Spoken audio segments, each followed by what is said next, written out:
Hey, folks, this is Book Talk with Corbin. I'm your host. I absolutely love it when I'm able to talk to local authors. I say this all the time. There's a great deal of talent here in the Commonwealth of Kentucky, and I just don't think these guys and gals, our Kentucky authors get enough exposure, and they definitely don't get enough sales. So I wanted to do my part to give them some exposure and to get them some sales. And this is one brother, Jarrod Taylor. I'm going to introduce him, bring him on in a minute. But before I say that, I want to say this as well. There's a lot of you out there like Jarrod Taylor. They have a fascinating story, and they have a story that's not only fascinating and interesting and entertaining, but it's a story that needs to be told. We need to hear you need to hear your voices.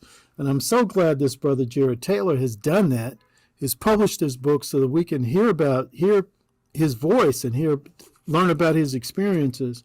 And so I'm just going to take it from there. Brother, your title, your book's pretty interesting. No shit, here I am. What's the rest of it? A Soldier's Stories of Life During and After the War on Terror. Okay. All right.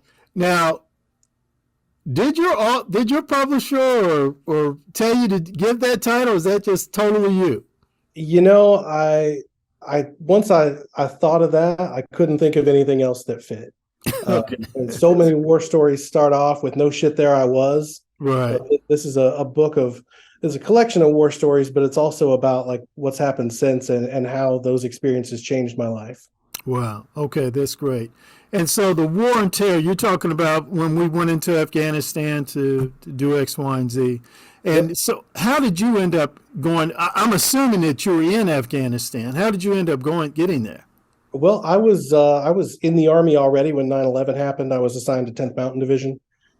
So we deployed actually to the East Coast right after 9/11 for some sort of extra force protection at a military base on the Chesapeake Bay. We were there till about November, and then in December we went to Uzbekistan, and then we pushed into Afghanistan during Operation Anaconda. All right. And generally, what was that like? Were you encouraged to sort of get close to the local folk, or was it difficult to battle the Taliban? I mean, what was the deal? So I actually deployed 4 different times. I twice to Afghanistan, once to Africa, and once to Iraq, and each one was very different. That first time we were stuck in Uzbekistan for a while, guarding a base and doing some training and things like that.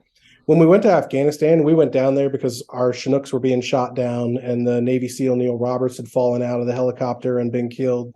Mm. So it was we got there and it was immediately out to the mountains to get into the fight.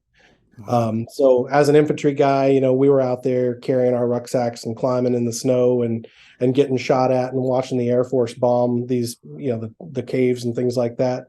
And honestly, like my unit didn't see a ton of contact during that whole thing. The unit that got there right before us, they saw quite a bit more contact. But at that point, our rules of engagement were anybody who's still in this valley that hasn't evacuated is a hostile. So there wasn't really any connecting with the locals at all. Later on and during different deployments, it was a different story. But for that first one, it was pretty much all, taking the fight to the enemy. I often have the impression in reading newspaper articles that the Taliban was pretty entrenched in Afghanistan. Was this because of, they were just a brutal fighting force, or did they have popular support, or what was the deal with that? Honestly, I think all the way back when it was the Mujahideen fighting the Soviets in the 80s, I think that they had kind of transformed into this sort of traditional rulership, or I don't even want to call it a government, but I mean, they were sort of the conservative Muslim rulers over in Afghanistan and really kind of took the country back towards that traditional way of life, I think. Mm-hmm. When we got there, they were pretty much on the run from the Northern Alliance forces that our special operations folks were supporting. And really, they dropped us into that valley so that we would be sort of a blocking force because they thought Osama bin Laden was there and trying to move into Pakistan. So they dropped us in that valley right on the border and thinking that this last group would probably stand and fight.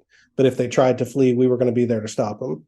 Mm-hmm. So, I mean, in terms of the culture and history of how they really came to power, I don't have a whole lot of background knowledge on that. But it did seem like that was for Afghanistan, that was the way of life, was whatever they said. Wow. Wow. And then let's fast forward to the Biden administration. Next thing I know, it looks like we're running tail. Was I saying that right? It's funny you bring that up because when I got to Bagram in March of 2002, there wasn't much of our stuff there yet. It was still early in the war. We were setting up tents so we had a place to sleep. There were Soviet aircraft and trucks and stuff scattered all over that place that had been left behind. And all I could think of as a 22-year-old kid in Afghanistan was, wow, like I can't believe that this Soviet military just left all this stuff behind. And then I watched 20 years later as we did the same thing, and I'm just like, man, like I can understand wanting to get out of there, but I didn't agree with how we did it. Right. Right. I mean, you say you didn't agree with how you did it. What was it you didn't like? Was it just I made felt like America? I felt like it seemed like we were trying to sneak out under the cover of darkness instead of making a plan and executing. Like Okay. I mean, we'd been there for so long, and honestly, if the Afghan government was never going to stand up, and the Afghan army and the Afghan police were not going to stand up and secure their own country, it's not our job to do that for them forever. Right. We tried to train them and set them up for success, and if that's not going to happen, and we're going to keep being attacked and keep facing IEDs and all this, it's not our soldiers, it's not American people's responsibility to go over there and die for their country. It makes So sense. Common it did sense. seem to me like instead of saying, hey, like we're getting out, like you guys need to step up and do this yourselves, it seemed like we snuck out under darkness, and then people in the morning were like, where did the Americans go? Wow. I hated it that it felt that way because honestly, I think we could have planned it and just been like, hey, this is a planned withdrawal. Like you guys are on your own now. Right. Right. Well, I mean, again, that makes sense. My big thing was that, my Lord, we left behind some pretty, I thought it was expensive equipment. I thought it was effective equipment. Maybe I was wrong. I'm a civilian. Was that equipment all that good or what? I mean, I don't know that I ever saw like all of the stuff, but I know those mine resistant vehicles, if those are still operable. I mean, Afghanistan is one of the most heavily mined countries in the world, and now we've turned over vehicles that are mine resistant. I mean, that seems like we're setting them up to go back and fight with us again later, and they're going to have our own equipment. I feel like as a country, we have a history of doing that. We train the underdog, and we equip the underdog with weapons, and then a decade later, we're sending boys over to fight against the people that we trained and armed. So I hope that's not the case again. Right, right. When did you join the military?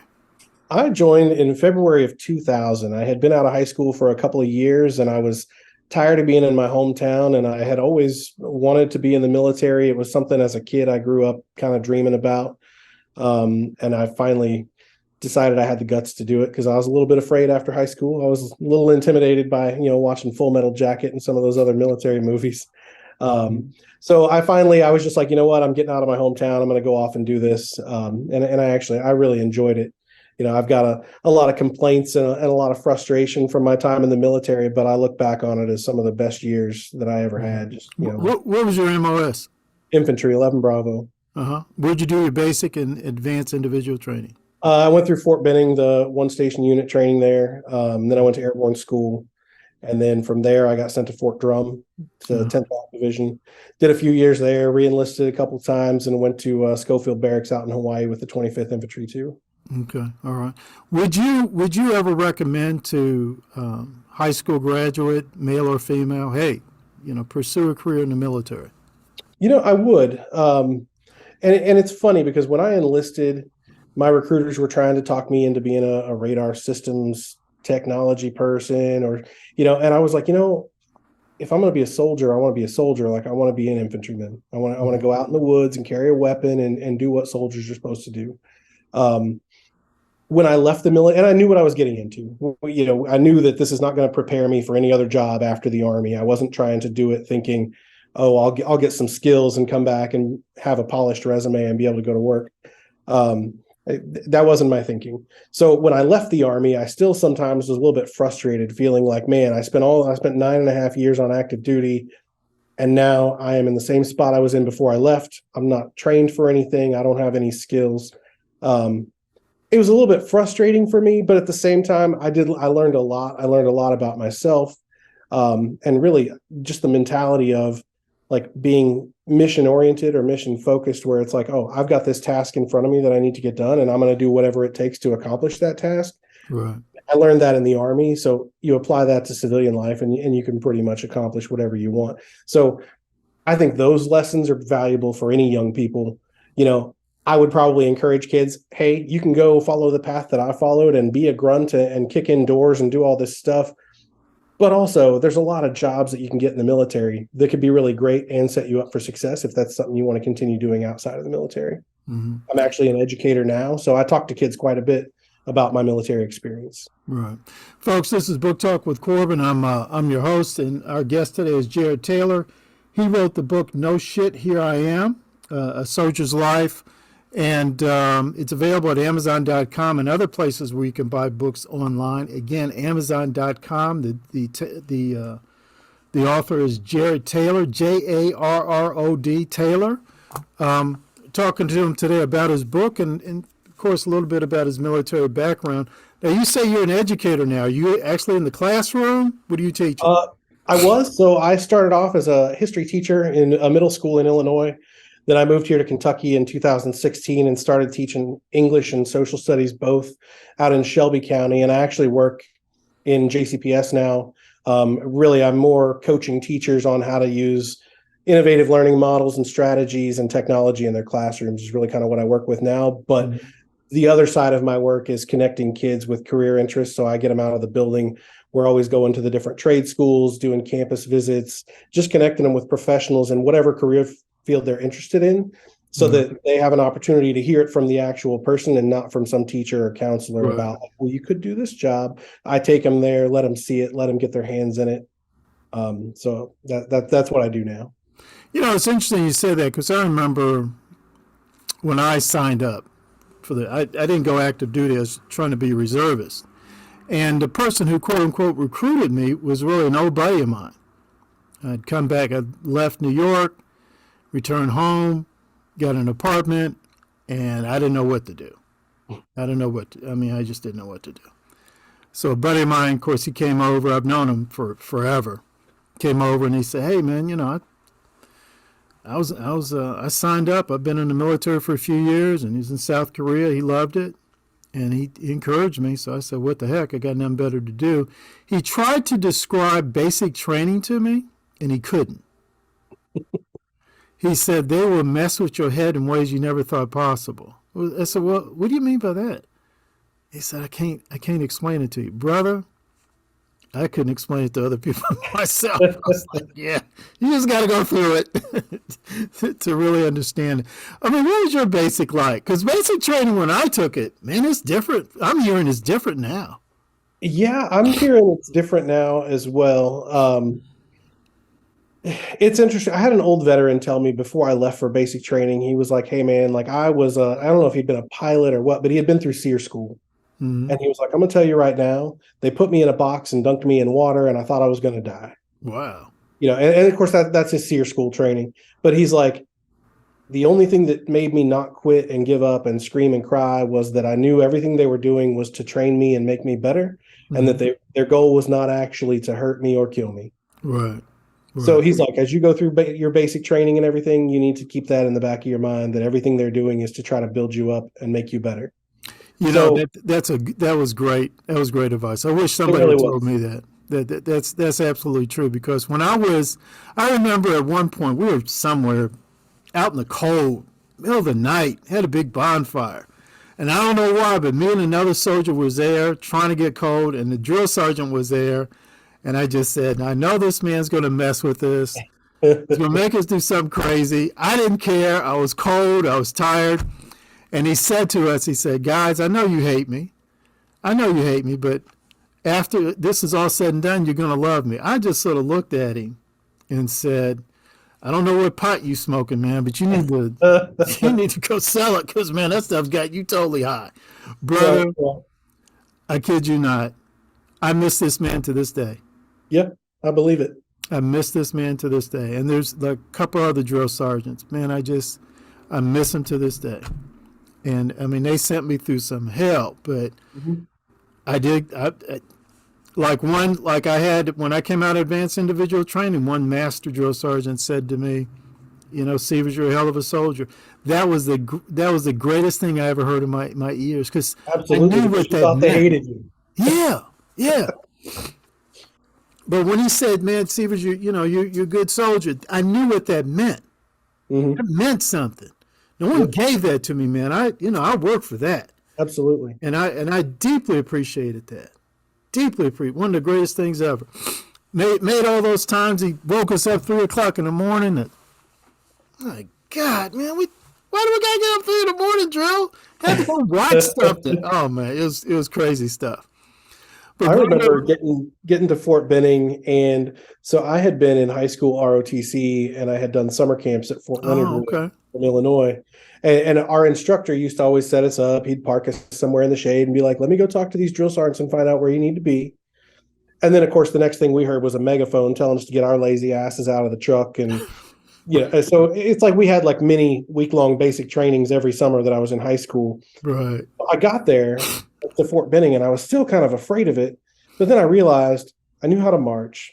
I mm, knew how to, stand at attention and parade rest. And I knew how to make my bunk and I knew how yeah, to organize my wall locker. yeah, So it was kind of easy for me because I had done so much of this. And when the drill sergeant started yelling, I'm like, well, this is old news. I did this in high school. right.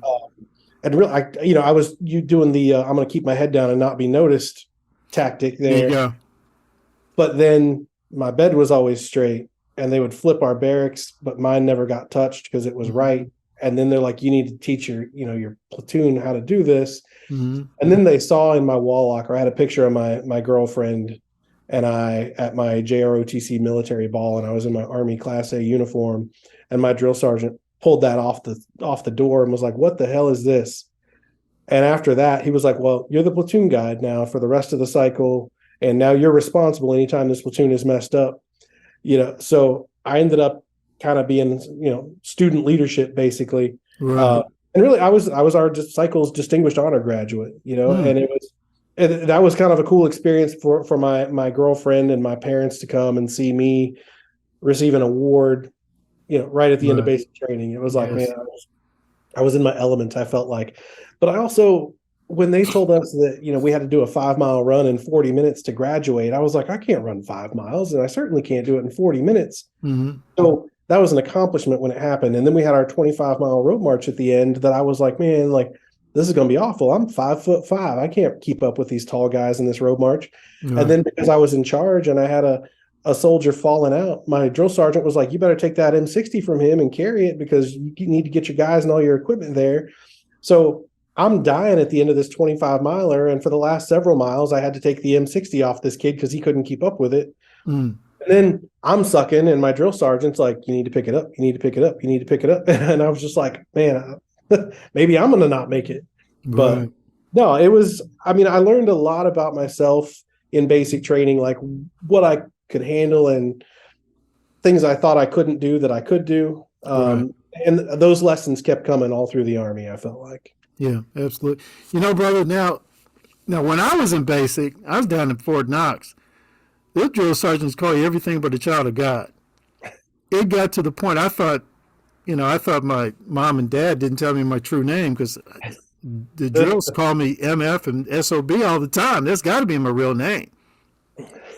Now I'm hearing that they can't cuss them like that in basic and do other I things. have heard that as well. And I was expecting the full-on shark attack when we got there and the hold your Uh-huh. bags over your head. And we did some of that, but it wasn't as bad as I expected it to be. Well, They still cussed at us and all that. I know my dad he was in basic training at Fort Knox back in like 1964. mhm. And at that point you were still getting hit and slapped and all that, so I really didn't know quite what to expect, but it wasn't as bad as I thought. Like I said, we definitely got cussed at and yelled at, and Yeah.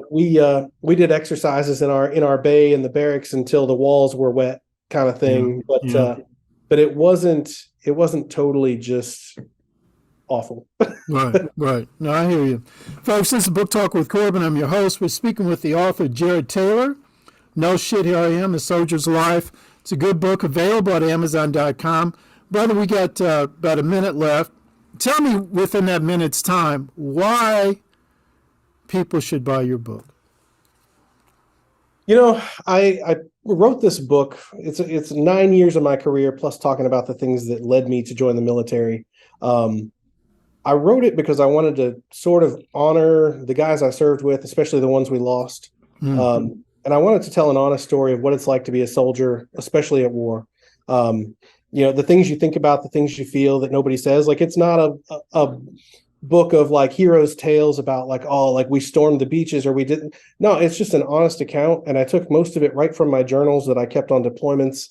And I just told it like it is. Like, I mean, if I yelled at a lieutenant when I was a staff sergeant, I talk about that in there. If I was pissed off about having to do another patrol, I talk about what that felt like. And I talk about what it's like to come home. So my hope too is that other people who have served and maybe think that their situation is unique, I want them to know that like they're not alone and that a lot of us have gone through the same stuff. Brother, beautiful. Appreciate it. Man, let's do this again sometime, okay? For sure. All right, brother. Thank you so much.